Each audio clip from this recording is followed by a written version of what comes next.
bersama kita di Items Informasi ke teman-teman milenial. Tentunya di Mata Milenial Indonesia TV, matanya Indonesia.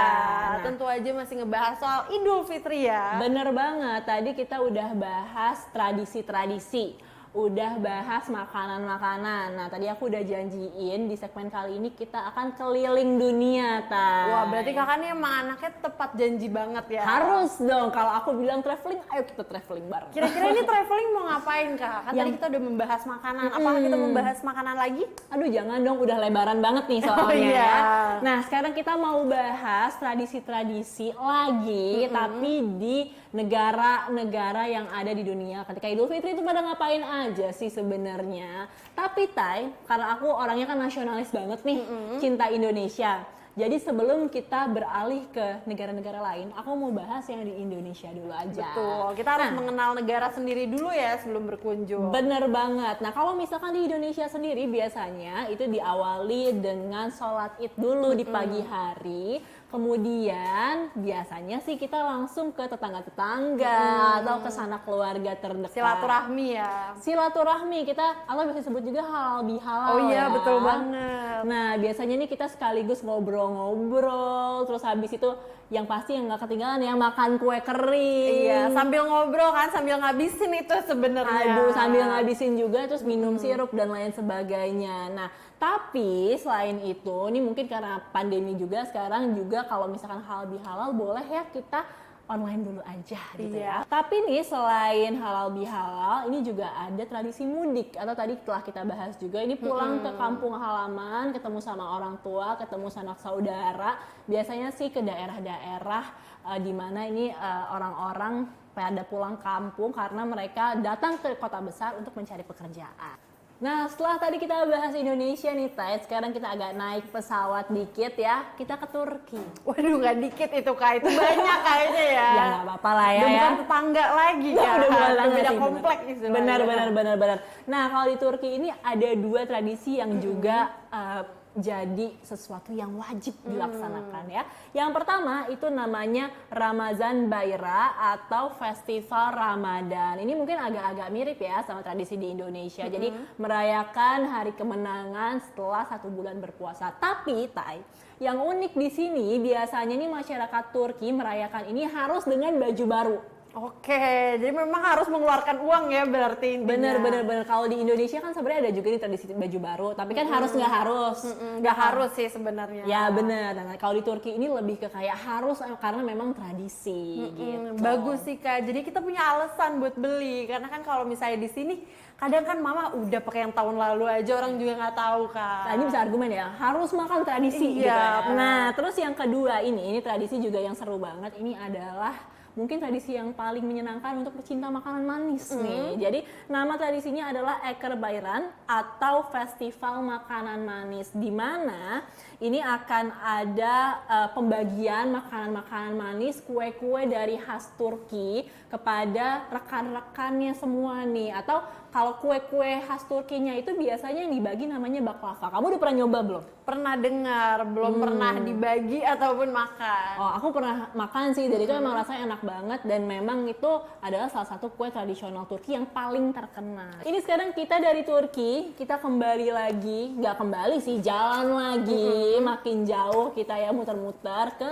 India. Wah, selain filmnya yang terkenal ya, film-film India, film-film Bollywood, ini tradisi yang paling dikenal juga oleh masyarakat India adalah biasanya dilaksanakan pada malam terakhir di bulan Ramadan. Jadi kalau misalkan biasanya banyak festival, ini agak beda. Jadi orang-orang India terutama yang perempuan biasanya menyolek diri. Jadi mereka mempercantik dandan ya. Dandan. Make up gitu lah istilahnya. Make up, tapi yang paling uniknya mereka ini biasanya menghias jari-jarinya, tangan, kaki ini dengan henna, dengan motif-motif yang unik-unik juga pastinya. Gitu. Tapi memang henna juga ngetren sampai di Indonesia sih Kak. Benar. Nah tadi itu aku udah ngajak ke Indonesia, Turki, udah ngajak ke India juga. Sekarang gantian dong, Taya ajak aku jalan-jalan. Nah kalau aku beneran jauh nih Kak, nggak iming-iming dikit-dikit aja karena memang jaraknya cukup jauh. Dan negara-negara yang aku sebut ini mayoritas justru non-Islam, Kak.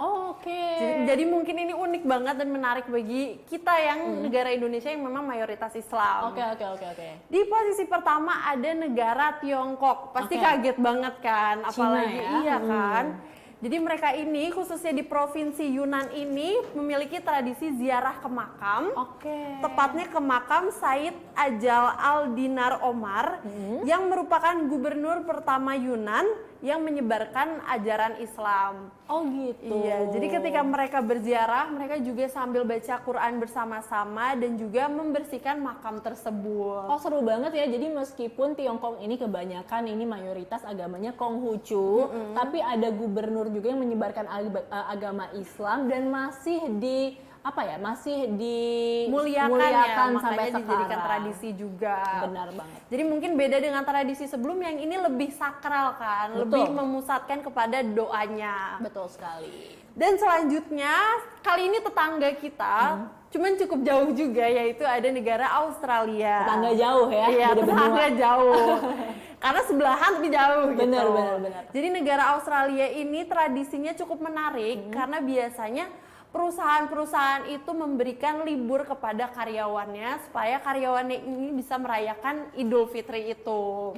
Jadi kalau misalkan kita kerja gitu ya, Idul Fitri udah pasti libur ya, karena memang kebijakan dari perusahaan atau mungkin negaranya itu sendiri karena memang harus libur. Iya, jadi itu bentuk toleransi juga. Selain itu mereka juga meriah karena biasanya mereka mengadakan festival multikultural. Jadi kenapa multikultural? Karena emang nggak dikhususkan untuk Idul Fitri aja, karena memang ya itu culture-nya banyak, budayanya banyak yang ada di festival itu.